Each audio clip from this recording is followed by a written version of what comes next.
Hello, my name is Danika College, and this is my speech on how to properly perform certain exercises.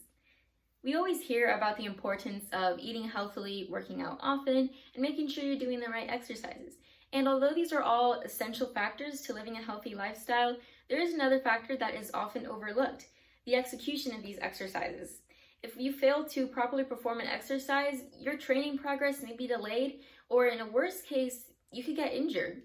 Hence, in this speech, you will learn how to properly perform 2 exercises: squats and lunges. For each exercise, 3 main steps will ensure proper execution. First is learning the key movements in the exercise. Second is being aware of the common mistakes to avoid. And third is customizing your workout through variations. Let's start off with the squats. So typically, you're going to have your feet right outside of your hips and your toes pointed slightly outward. Hold your hands out in a way that is stable, so you can either be holding your elbows or holding your fist. Another option would be doing this with a barbell or a plate, and that also helps add some stability and some extra weight, which makes the exercise a little bit more difficult. For now though, I'm just going to be demonstrating this without weights. So hold your hands out in front of you and you're going to go down into your squat. As you're going down, be mindful that your knees are aligned with your feet, so that means that they're going in the same direction. Ideally, in a squat, when you lower, you'll form a 90-degree angle between your thigh and your shin, and try to keep this as parallel to the ground as you can. Also, make sure that your chest is up. Don't lean forward. Keep a proud, tall chest. Now let's go on into the mistakes that are commonly made in a squat. So the first has to do with the direction of your feet. So in a typical stance like this, if you have your feet to where it's facing directly in front of you, when you go down to do your squat, your knees are going to buckle. Make sure that they're in the right direction. Likewise, if they are too far out, then your knees are going to make some weird thing like that, and that is equally wrong. You do not want to be doing that, as it can mess up your knees and your joints, and you won't be getting the benefits from the exercise. Another thing to look out for that is a common mistake in squats is going to be the way you squat down. So do not make your knees go forward when you squat. You want it to stay as perpendicular to the floor as you can. So you're going to go straight back. And you see there's not very much movement forward like that. Another thing to keep in mind, as I said before, was not to drop your chest. Keep it straight up. So you can see as I go down, my chest and my shins, they stay basically in the same position.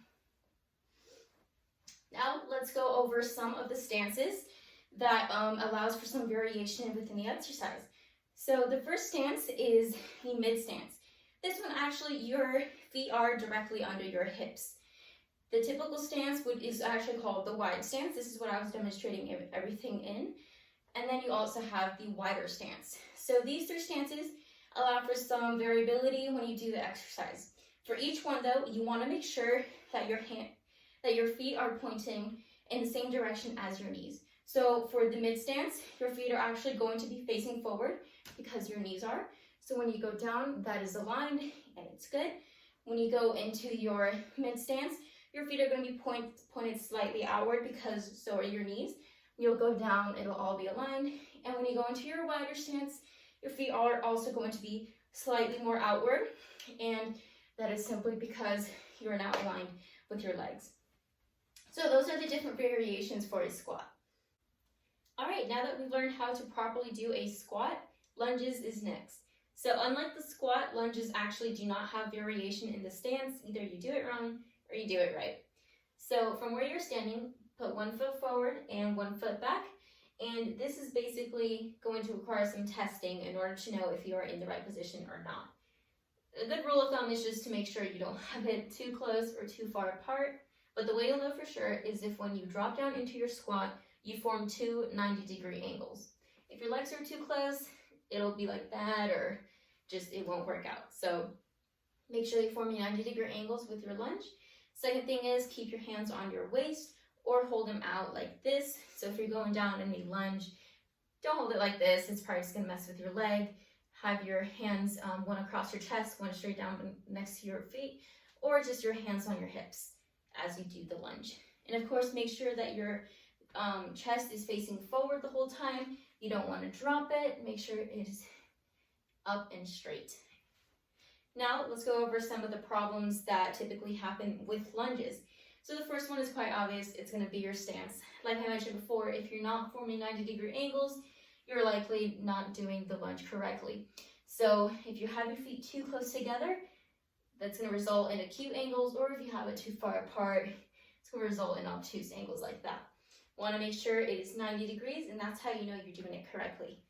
Another thing to avoid when you're doing your lunges is actually in the movement that you do it in. So instead of swinging back and forth like that, you want to go just straight down and up. When you swing your body back and forth to go into your lunge, you're actually relying on momentum and you're not using your muscles. In order to make best use of a lunge, you want to go straight down and straight up. The last thing to be aware of when you're doing a lunge is to make sure that your legs are square with your hips. So don't put your foot all the way out here when you do your lunge. Instead, make sure it is square and you're going straight down. Now let's go on to the variations in a lunge. So for these variations, it'll be helpful for you to be able to recognize 3 key positions in a lunge. So the first is the starting point. That's simply going to be where you start with your legs fully extended. The second position is the halfway point. This is when you haven't fully formed 90-degree angles, but you're around halfway through your lunge. The third position is the 90-degree angles. This is called the lowest position. So keep these 3 positions in mind. It'll help you be able to recognize the different variations that we have in lunges. So the first variation is called a upper pulse.